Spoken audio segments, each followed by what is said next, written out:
This episode is brought to you by the 2026 All Vision Caribbean Latino Film Festival, which is now accepting submissions on Film Freeway.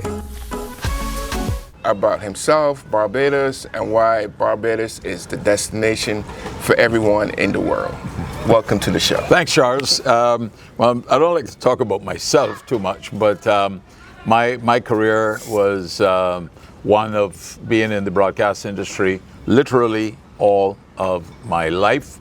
I started as a very young broadcaster, and I migrated ultimately into management. I never gave up broadcasting, so I did radio and television all of my life, and then I segued into radio exclusively, largely because I moved from the sole television station that we had in Barbados after having spent over 20 years there.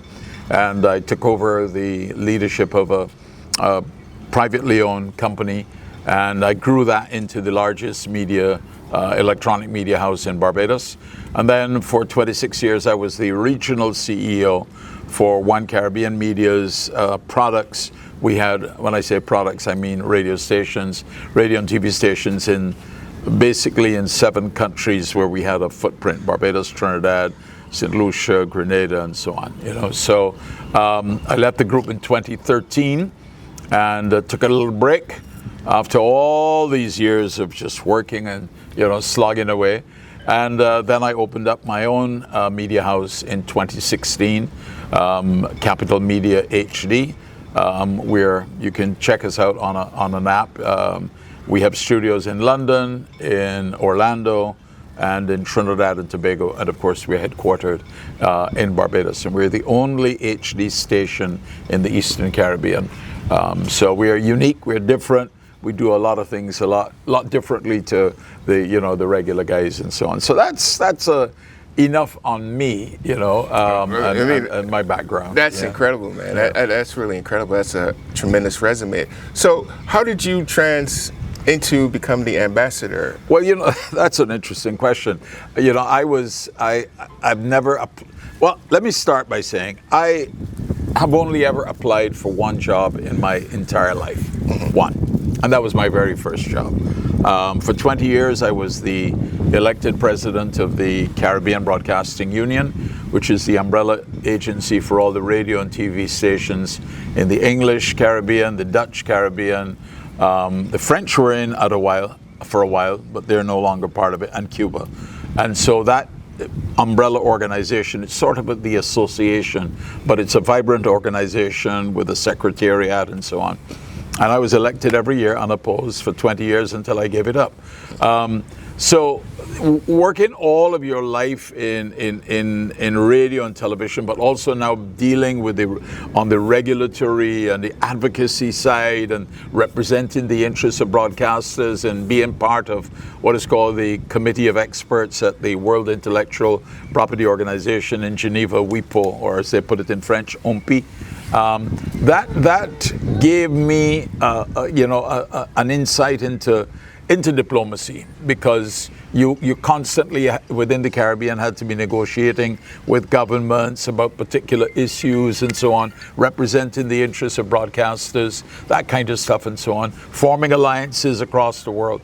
And I came to the thought process that said, if I wasn't doing this, which I love, which is my passion and hopefully my gift too as well, what else would I like to do?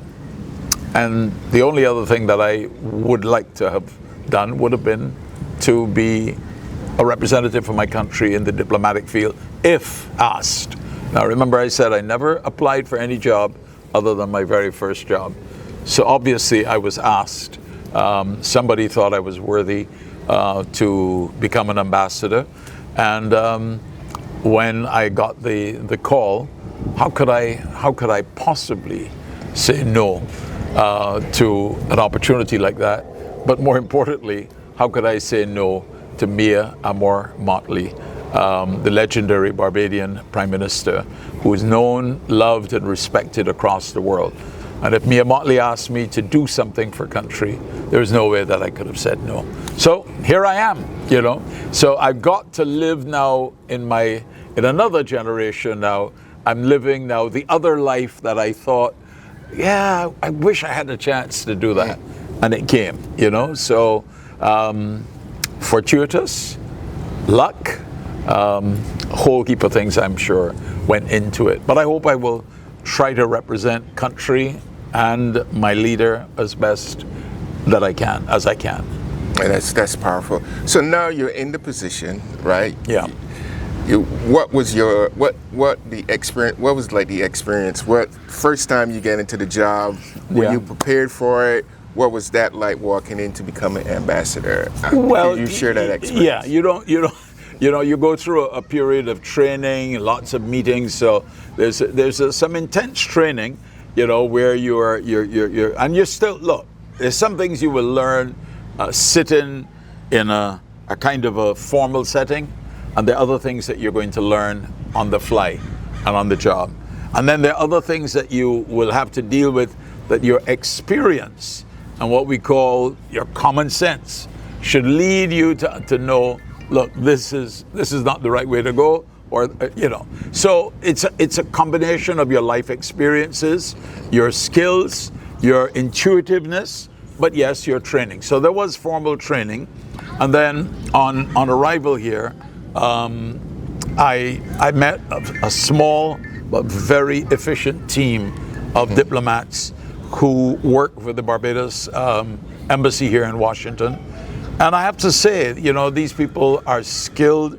They've been doing this work for years, and you put yourself in their hands, you trust them, and you let them guide you, and you let them lead you, and you build a team that is inclusive. And so every day, before I make any sudden moves, before I take any decisions on things, I will consult. Okay. I will ask for people's advice. I will go to my deputy and I will say to her, where do we stand on this? How do we approach this? And those officers who are career diplomats, they're only too willing to guide you, because one day they're more than likely going to be in a similar position. It's quite likely, But that is their job. That is also their job. They've been to diplomatic school. Government has invested lots of money over the years in training them. These people are really skilled, and they will help you to navigate and avoid the pitfalls. Tell you the things that are important that you must do, the events that you must attend. There sometimes you might be feeling tired, and you kind of, do I really have to go to that event? Yes, Ambassador, you have to go to that event. You must go to that event. So that is a virtually an instruction that you need to get up and go to that event. Or, something is happening in the OAS tomorrow morning. We must be there, and you have to be there. And you have to deliver remarks on a particular position. Now, if there's an issue that is potentially contentious, we will also seek headquarters advice. Where do we stand as a government on this particular matter? What is government's views? Because if you're going to speak in a forum at the OAS, you have to know what your government's position is. Are we in favor of this particular position, or are we not? Sometimes you may opt not to speak at all, because you may say, boy, I don't have a dog in this race. You know what I mean? So let me sit back and listen to the arguments by the others. I'm present, but and you will write your reports and that kind of stuff and so on. Report to head office. You're the ears, you're the eyes, and you're the voice of your government when you are in these various jurisdictions and so on. So you have to do what your foreign minister would have done, what your prime minister would have done, and what they would want you to do were they here. That's cool. Yeah. So I have two questions. Sure. For you. What was you walk into, now you're your ambassador. Uh-huh. What are one of the things that once you walk in the job and you say, oh, this is a pleasant experience, and after that, what is one of the things you walk in the job, this is not such a pleasant experience? Well, I haven't had any unpleasant experiences. So let me say that I see challenges sometimes. All right, so I will, and all challenges don't have a diplomatic background. remember, I'm bringing hopefully something to the table too. That's why I was asked to do this job, and I believe that in choosing me, the government wanted somebody as well who has private sector experience. Yes. I think I have a long track record of successfully running businesses, making them financially viable, of being creative and dynamic, creating new brands. I've created more radio stations. The majority of radio stations in Barbados were created by me, and some in the Caribbean too as well, and have been very successful operations. It's not me alone, but they were my ideas, and I always surrounded myself with a team of people. So in terms of anything untoward, I honestly can't say that I've come across anything untoward. Now, getting accustomed, however, to the process of decision making within the government structure requires patience. Because whereas in the private sector, as a managing director and CEO, you were close to the Pope. You're pretty much the Pope in the organization. What you say goes. Yeah, it doesn't work like that.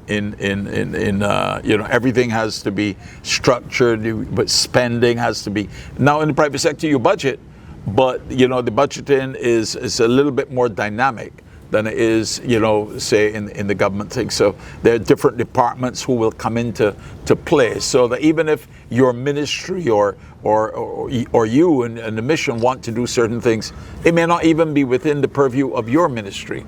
A classic example would be like, okay, the residence. If something has to be done at the residence where I live, that decision is not the missions or the ministries. It has to go to the national insurance, the NIS, because they own the property. So they have to give permission for certain things, and they have to approve the costings and so on. So those are things. But in terms of pleasantries, well, first thing is, I think I had to get accustomed to being driven around.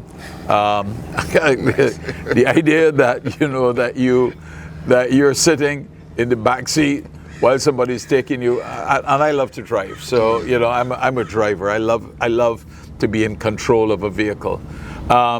Enjoying the what I would call the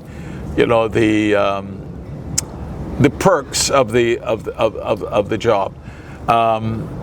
Definitely, I have nothing to complain about. We have a beautiful home, which is owned by the people of Barbados. I have a good team. I have a driver who's I have my housekeeper who we brought up. You're allowed to bring your housekeeper, and she came too as well.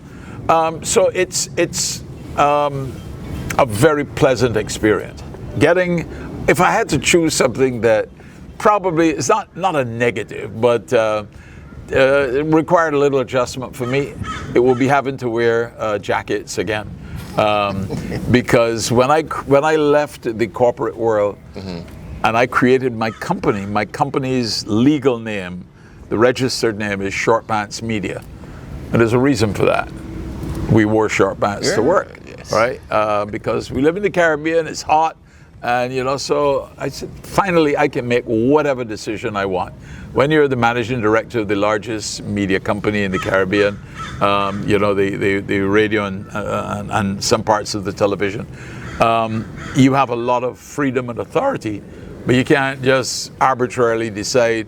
Your board might overrule you, but I'm the board in my company. So Short Pants Media. So now having to go back to, wearing my blazers and that kind of stuff.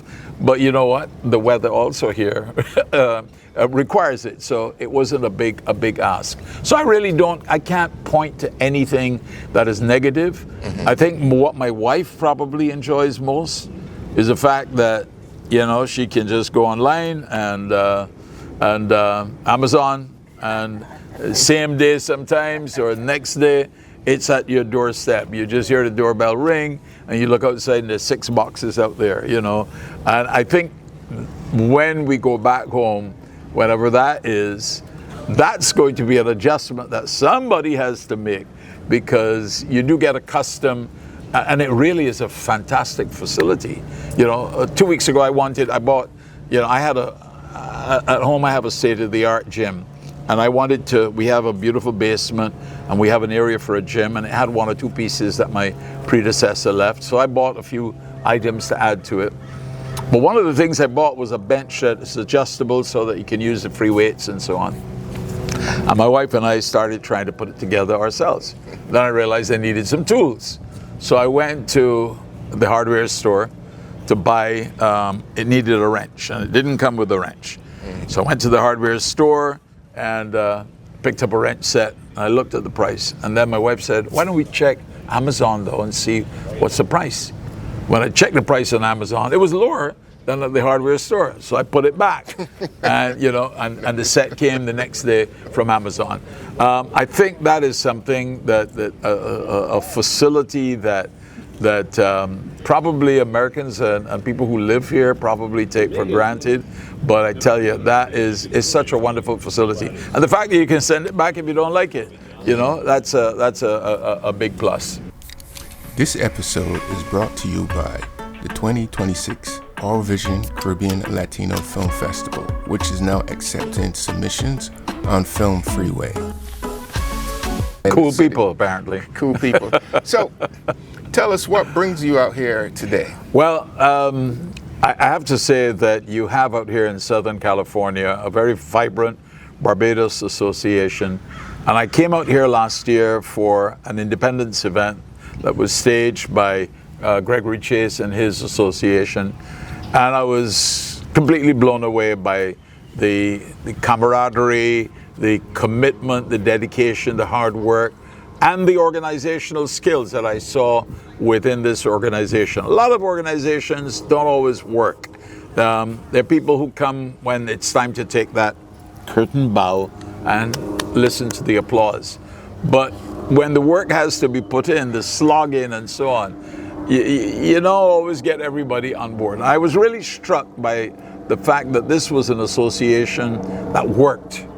I was also struck by the fact that this association has expanded its net and its tent to embrace other Caribbean people too as well, and a number of Caribbean people who were present. And so we committed. I know the association members, one of them or a couple of them said, Ambassador, we feel almost as if we're the forgotten ones out here because we are so far away from the seat of action. And so I made a commitment that we would work together and we would try to build that bridge between the Southern California Barbados Association and ourselves. The immediate reason, therefore, why I'm here, is because the country Barbados, the Republic of Barbados, has this year-long campaign going called We Gathering, with the sub-theme in the vernacular, Come Long Home. In other words, come along home or come back home. And it's an outreach to Barbadians wherever you are in the diaspora, wherever you are in the globe, to reconnect with your country. We know that people leave, we know that people go away because of either academic or economic reasons. We don't run because of any other reason. We are not refugees who are running from the politics or harassment or crime or anything like that. People leave Barbados because they're seeking better for themselves. Well, my own family, I was the only one who remained in Barbados. All of my siblings and my parents, my mom and stepdad, migrated back in the 60s to the US. I opted to stay behind. I thought I was the smart one, and I still think I am in that regard. So, but the We Gathering, I wanted it to. We felt that at this end, while all of it, and it's being celebrated parish by parish by parish, and every month is a whole set of activities at home around a particular parish, and it will all culminate in November, and then we run into Christmas after that. Now, we wanted at this end to ensure that we too were playing our part, and because we are the ones who have to reconnect with the Barbadians wherever they are. And the truth is, while you hear that people say, well, wherever you go in the world, you will find a Bajan, and that's probably true. That's probably true. We also don't know where all of them are. And even since I've been here in Washington, D.C., I've met people who we at the embassy didn't even know about. You know, there are lots of professionals, young professionals. I met some very young doctors and other people in other professions who are friends of my youngest daughter. And when she was here, they came to visit and so on. What are you doing here? Oh, I'm a heart specialist at X or Y University Hospital or whatever. I'm a professor of this. You know, we have a Barbadian who's working in NASA, you know, and his brother's working at the embassy, and he's a high-ranking official at a university in this part of the world, but he's also doing work for NASA and so on. These stories have to be told, where we hope that Barbadians will come, will gather, and that we will reconnect with them. We hope to be able to document, get the data, get the information, because what we want to build is not just a database of people, but a database of skills, of resources. And we also want to say to Barbadians, come back home. Come on home. I have a daughter, my eldest daughter lives in Texas. She's been in San Antonio since she was 13. And she wants to come home, you know, but she has to find that pathway now to know, well, when you come home, what are you going to do, you know? And so trying to get Barbadians to first come back, see what the possibilities are, because the Barbados that people may have left 20, 30 years ago, or even 10 years ago, is not the Barbados of today. It's a vibrant country full of opportunities. Other people are coming to Barbados and investing in Barbados and seizing opportunities. So why not you and you and you and you? Okay. Let us come home and gather, you know? It may not happen overnight, and we know that not everybody can just pick up and come to Barbados, but make a plan. Let's.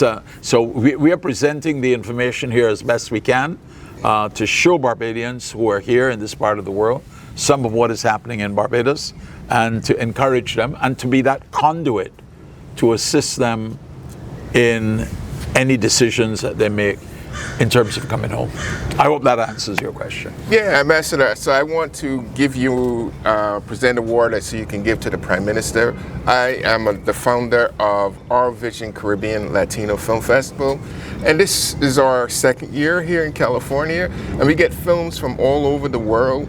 And we also do community outreach where we look at people who are doing great things in the world, and we give them an award. And we know that the Prime Minister of Barbados, one of her passions is talking about climate change, the importance of climate change. And we have a Spirit Award where we recognize people for things that they do. And we want to give the Prime Minister the Spirit Award this year, the 2025 Spirit Award from All Vision Caribbean Latino Film Festival. And we'd like to present that award to you, so you can give it to the Prime Minister. I would be honored and humbled to be the transmitter of this award to the Honorable Prime Minister of Barbados. Okay, we'd like to present this to you, and you can sort of hold it up. Spirit Award.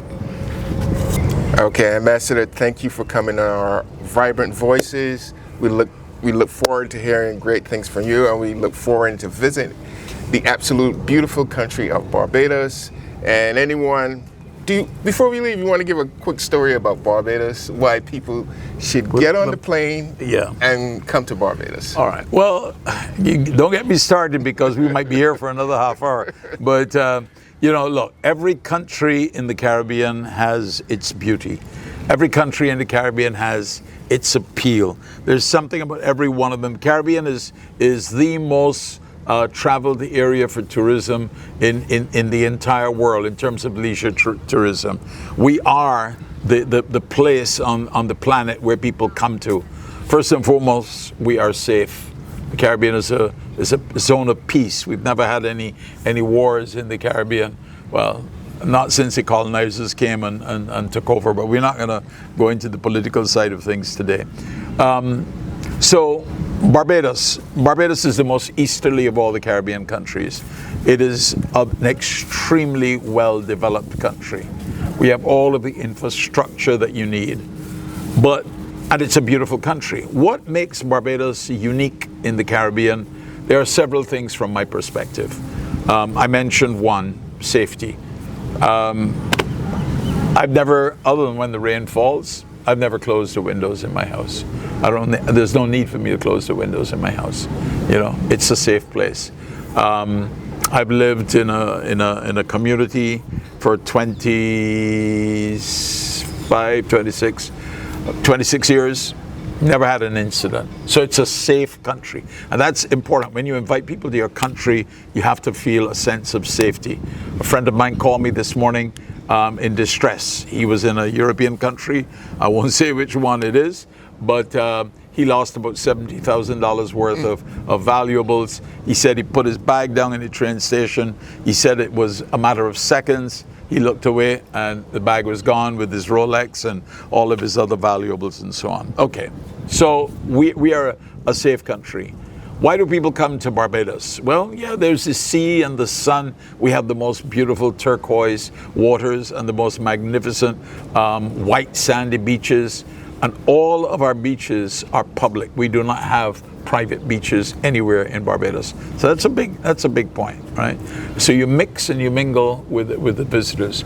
We have excellent tourism stock in terms of the hotels and so on. And you can eat for pennies a day, or you can eat for dollars a day. It depends on where you want to eat. We have every form of restaurant, eatery, mom and pop operations, up to the very exclusive and elegant types of restaurants. We probably have more restaurants per square mile than any other country anywhere in the Caribbean. Oh, nice. Do people like golf? Golf is a huge sport worldwide. We have 6 world-class, and I do mean world-class golf courses in Barbados. Absolutely stunning and magnificent. Tiger Woods chose one of those golf courses to get married at some years ago. May not have helped him, but that's a whole other story. Okay, Ambassador. So we have good infrastructure, we have good internet, we have everything. And people can also choose to come to Barbados.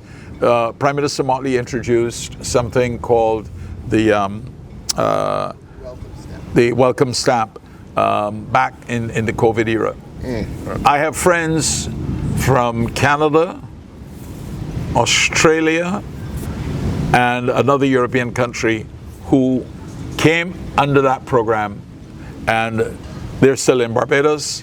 I don't think they're leaving because their kids are going to school, they bought vehicles, and they're working from Barbados. So, people could come on vacation, but they could also work from Barbados under that program too as well.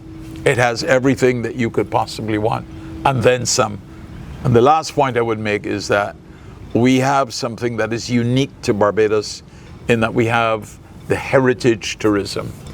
So Barbados has some of the most magnificent estate homes and so on, which they usually open up in the first part of the year during the tourist season to visitors. But we are rich in terms of the heritage. So it's not just sun and sea and sand and festivals. We have all of that, but we also have strong heritage links. All right. Yeah. Okay, great. So we want to thank the Ambassador of Barbados for coming on our show, Vibrant Voices. And look for us on, like say, YouTube, iHeart, Spotify, Apple Podcasts, and we'll be back next week. So thank you, Ambassador. Pleasure, Charles. All right. Pleasure to you. Okay. Thank you. Thanks for inviting me. All right. This episode is brought to you by the 2026 All Vision Caribbean Latino Film Festival, which is now accepting submissions on Film Freeway.